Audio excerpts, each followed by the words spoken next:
And then I think, would it be fair to say that our goal would be to move those for whom we're expending less, to move them up as opposed to move those who are receiving more I down? would certainly hope that would be the outcome, but yes. That So would be the I'm goal. assuming people, I'm assuming people that are getting more, are getting what they need, and we would not want to take away people what they Right. were, the services that they need in an effort to sort of equalize Right, things. and Instead, again- it's really looking at what do people need that they're not getting. Yeah, thank you. So again, just to be clear, it's not redistribution of this Not limited redistribution. pie. It's trying to expand the pie and enhance services for those that aren't getting full services. And I think just one note would be, in self-determination, we've allowed people's budgets to be increased if they have unmet service needs.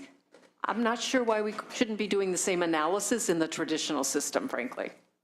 Thank you. Could I just add really quick, Please.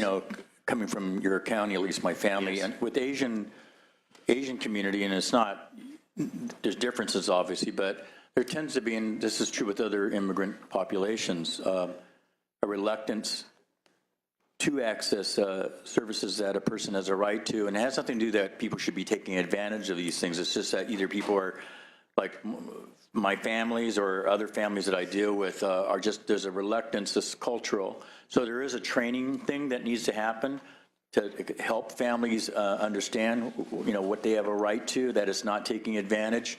And the second thing is also just understanding the proper relationships in this country in terms of what a role of a family member and a person with disabilities living in a home, and whether or not there's a lot of things that come into this, and it's also for the families to start understanding that there needs to be a cultural change too. So it's a little bit of Right. all those things. Yeah, well, thank you, but that helps also drill down a little to some of the cultural barriers, and some of those are rooted in pride and or lack of information or access to information, which links to the empowerment that a lot of the advocacy groups provide. So thank you. And the self-determination angle. Thank you, Senator Monty. Yeah, this issue came home to me literally and figuratively based on the LA Times article a couple of years ago now that showed the difference between West and South, which translates to anywhere in the world, frankly, and the two regional centers that I represented at that time in the Assembly. And so it's been a bit frustrating for me then as chair of Sub 1 in the Assembly side to really ask these questions. I sat on the Select Committee on Autism where we asked these questions to really get to the root, because the department sort of points at the regional centers sort of point at the department, so to really figure out how we could answer the question, Senator Monty, about looking at that chart and understanding why different communities from different sides of the railroad track, frankly, aren't accessing services that it's clear that they are entitled to and could benefit from. And so I'm glad that we've had some incremental progress.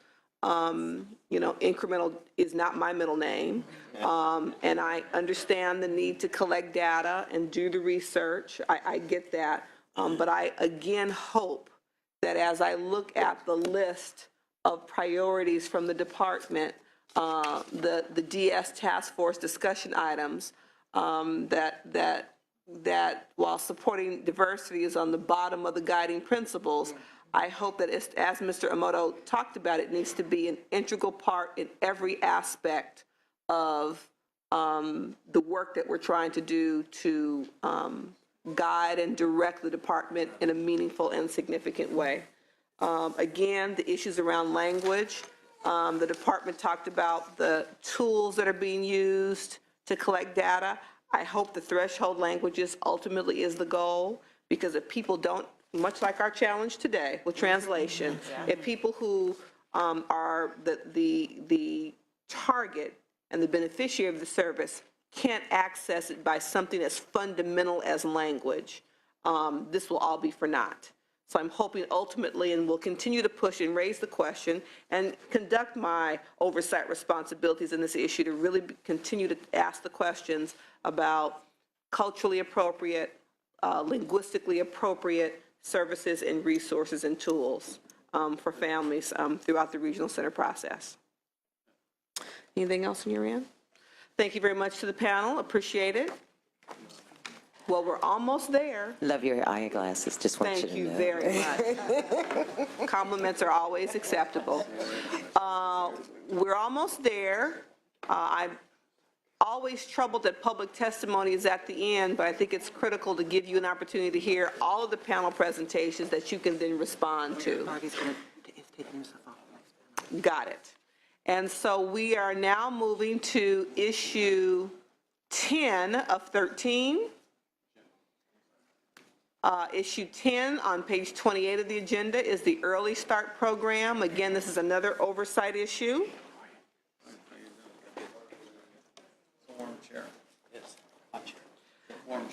Will be joined, the department will be joined by Rick Rollins with the Association of Regional Center Agencies and Kelly Young with Warmline Family Resource Center. And we'll start with Mr. Rollins.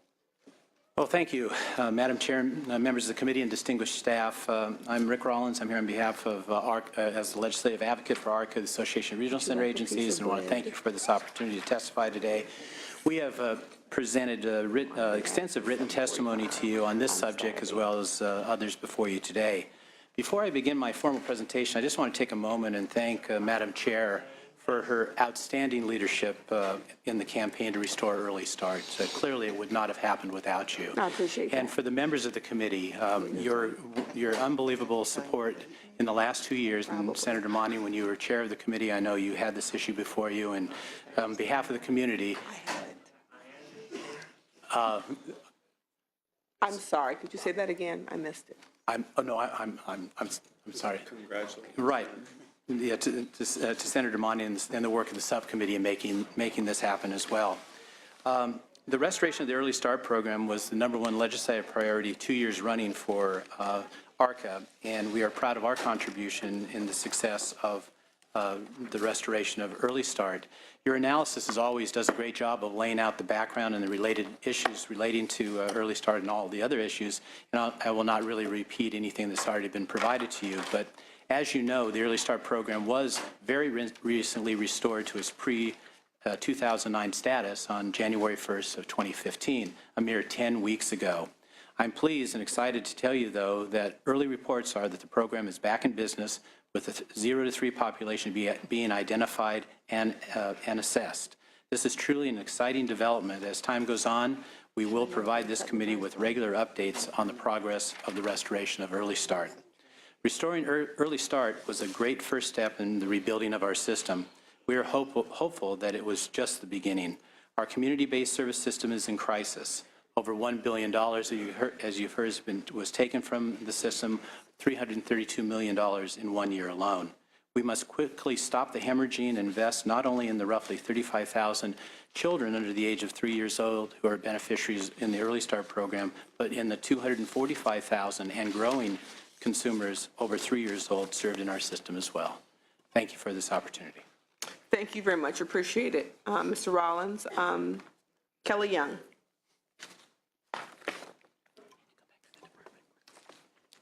Thank you for this opportunity to talk to you today about the Family Resource Centers. California, let me put on my glasses. The legislature created the Early Start Family Resource Centers over 20 years ago to support the needs of families of children in early intervention. They recognized that the family is the constant in a child's life, while the service system and the personnel within those systems fluctuate. Because the primary responsibility of an infant or toddler's well-being rests with the family, services should support and enhance the family's capacity to meet the developmental needs of their infant or toddler with a disability. Family-to-family support, which is what Family Resource Centers provide, support strengthens families' ability to fully participate in services planning and their capacity to care for their infant or toddler with disabilities. And that's straight from the law, which I always like to start with. Today, California has 47 Early Start Family Resource serving every county. We are staffed by trained professionals who share the experience of raising a child with a disability. I am a parent, and that's why I'm here, and that's why I do this job. I love my job, the best job in the world. The Family Resource Centers understand the importance of identifying developmental delays early so children can benefit from early intervention services. We also understand the challenge of finding those children and the impact a late identification can have on the child and the family. We hear many stories of families calling us and are in distress because they thought something might be wrong with their child, and they're worried that they have missed out on critical time with their children. And the FRCs also share in the concern that the state has on finding and identifying children with developmental delays, especially those who are underserved. Families including, but not limited to, low-income, non-English speaking families and children in foster care. We understand that many families, and there's research to prove it, do not understand what typical development looks like. And unfortunately, pediatricians, the American Academy, surveyed only 30% of pediatricians perform formal screening to identify delays. So we have a big unmet population out there who are not being identified. We also understand that families and children do not have equal access to services. We feel that the Family Resource Center offers a unique opportunity to reach these underserved families because our staff represent the diversity of their communities and have strong collaborative relationships with early intervention professionals and other professionals who provide services to families of young children in the community. Through peer-to-peer support from Family Resource Center staff, parents gain knowledge needed to understand developmental milestones and typical development, how to access and navigate early start, including access to services and transition from early start. Also, we are aware of the generic resources available in our community and can guide families to those resources. Finally, parents need to advocate throughout their child's lifespan and teach their children to advocate for themselves. Self-determination starts early. Parents need the information, encouragement, and modeling to begin the conversation with the children at an early age. By connecting families to Family Resource Centers, they have better access to information, which I think is critical throughout that child's lifespan, and to make well-informed choices. To help shape the system to better meet the needs of the individual with a developmental disability and to assure a compliance with statutes and regulations. One of the things that we do at our local Family Resource Center is when we get a referral for a family who's entering early start, we provide the manual, which families, when you're born with a child, when you have a child with a disability, there is no manual. Well, we decided to create one. So we have manuals that we provide to families on as they navigate through all of the systems. So we are funded from birth to 3 to support families, but after that, we rely on donations and really creative financing to continue support families throughout the lifespan. By acknowledging the importance of FRCs, Family Resource Centers, we send a strong message to families that they are an integral component of early start and the developmental disability system and their child's development. I'd like to state that the Family Resource Centers have been around for over 20 years, and we've maintained the same budget for 20 years, which is $2.7 million. I think we're a pretty good bang for the buck. And that's Thank you. statewide. Statewide, yes, thank you. Thank you. And we'll come back to the department. There are some questions on page 30. And before you start that, I want to be clear in my head. Has the restoration of the program, is it uniform throughout the state? Jim, Great. yes, hi, Jim Knight with Department of Developmental Services. Yes, it's uniform across the state. Excellent. So if we could focus on those questions. Sure. On page 30. Yeah, as Mr. Rollins pointed out, the restoration took effect just in January of this year, so it is still very early, and we won't really have good data for a little while to see just what the actual impact is. But as he also noted, that the regional centers have reported there has been a significant increase in their referrals and assessments. So obviously, things are happening, and that's a good thing. One of the ways that the Early Start program is funded is through a grant through the Office of Special Education Programs, federal. We receive about $53 million a year through that grant. And in order to continue to receive that grant, and as one of the requirements, we have to submit what's called an annual performance report. We submit that every year, roughly in February, and we get a determination based on that report from the federal government in June of each year. So for the last 4 years, as a result of that report, the federal government Office of Special Education Programs has determined that California needs intervention in meeting and maintaining compliance with the federal requirements. The requirements that they base that on are, as I said, complying with process timelines and the like that are in the federal requirements as a condition of receiving the grant. After a state has been determined to needs intervention 3 years in a row, there is a requirement that OSEP, if I may, takes action, one of a number of actions. The action that they have chosen to take for the last 3 years, or 2 years, because this is our 4th year with that determination, is for us to develop a corrective action plan, which is the least severe, if you will. The reason that they have chosen to do that in the least severe is, one, they believe that we could rectify the situation within a year, and two, they've also noted that we have continued to make progress over those 4 years. Even though the determination has been the same, there's been progress in getting to where we need to get to. The most recent submission of the annual performance report was in February of this year, so just very recently. We expect to get that determination in June, again, of this year. We have progressed in some areas that were identified last year. In some areas, we have not. Can you give me a general idea of what they're measuring? Is it service delays? What? Sure. The main areas that they're looking at now, that are the focus of the corrective action plan, had to do with transition from out of early start into special education. So did we meet timelines for notifying parents of conferences, setting up steps, and ensuring that that happens? So that's been the area of focus, and that's connecting kids not only with other resources in the area, but in particular with the local education programs. To address that, we have conducted training in conjunction with the Department of Education and all the regional centers, including not only the regional centers, but also their local school districts, to help coordinate that and improve in that area specifically. So while these aren't the results that we'd hope for with the needs intervention, certainly we have shown improvement and taken some steps to get to where we need to be. One of the questions was, what's the impact on potential federal funding? Obviously, we have been identified as needs intervention, and it's not where we want to continue to be.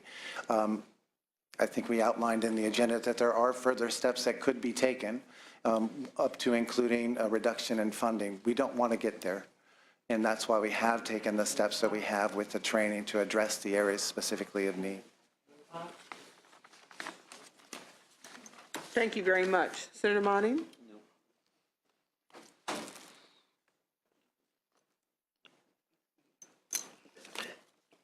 Thank you to the panel. We're going to move on to issue number 11, another oversight issue, page 31 of the agenda, and that's parental fees.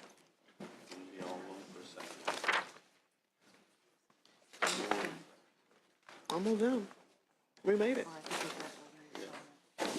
Yeah, that's what I was thinking, Jackie, the woman.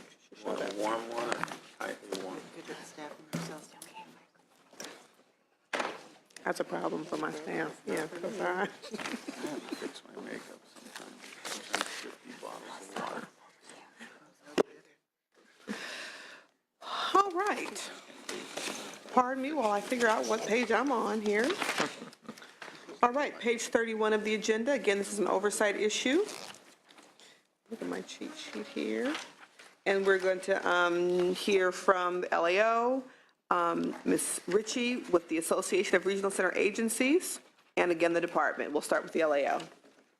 Thank you, Madam Chair. Rashi Kesarwani with the Legislative Analyst's Office. I'll be providing a brief overview of the state auditor's findings related to the parental fee program.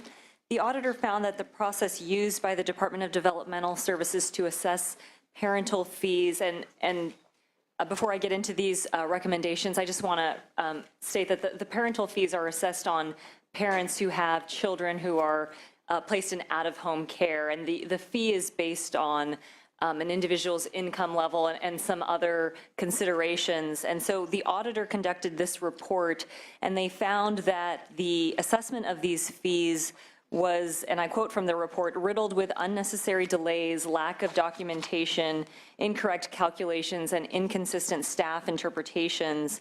And the auditor made a number of recommendations for the department to improve the efficiency, consistency, and transparency of this parental fee program.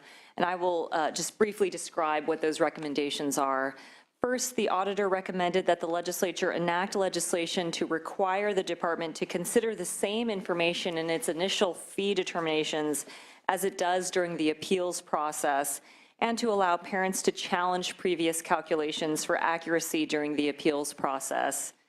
Second, the auditor recommended that the department make the initial parental fee assessments and annual redetermination process more efficient, consistent, and transparent through formal policy development and clear communication. Third, the auditor recommended that the department ensure timely assessments by requiring regional centers to provide monthly placement information and levying financial penalties on non-compliant regional centers. Fourth, the auditor recommended that the department complete annual redeterminations as required in order to ensure that parental fee levels remain appropriate. Finally, the auditor recommended that the department update its policies and procedures no later than July 2015 in order to clarify management expectations and include regular oversight. The department has provided a written response to the auditor's report saying it agrees with the majority of the recommendations in the audit and is committed to implementing the recommendations. Thank you.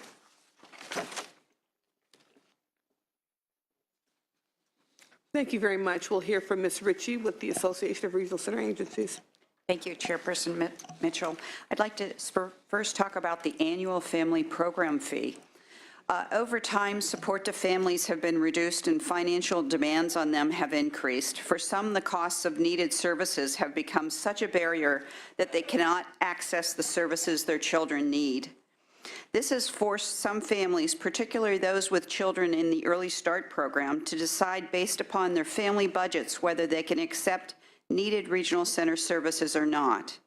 The AFPF burden falls disproportionately on Early Start families, since generally these families do not have a diagnosis of a developmental disability. They, in fact, are prevented from going through the administrative process of what we refer to as institutional deeming, which allows them to be eligible for Medi-Cal based upon their income, not the family's income. Of children who participate in Early Start, we find that about 70% of those children leave the program at age 3 and no longer need regional center service.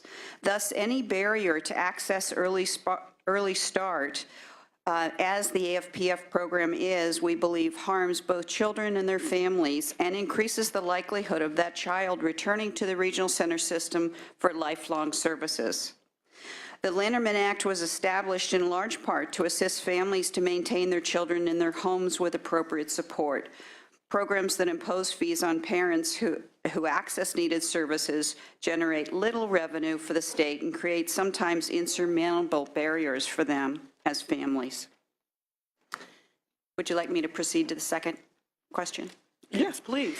Second question was discuss the impact on regional center staff and operations budget to administer the 3 fee programs.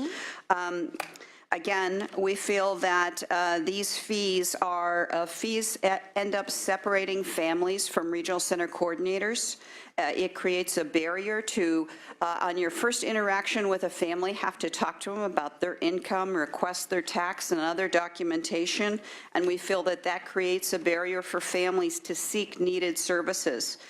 We also have found that families are very offended that with an entitlement program, that they have to provide financial information in order to obtain a service.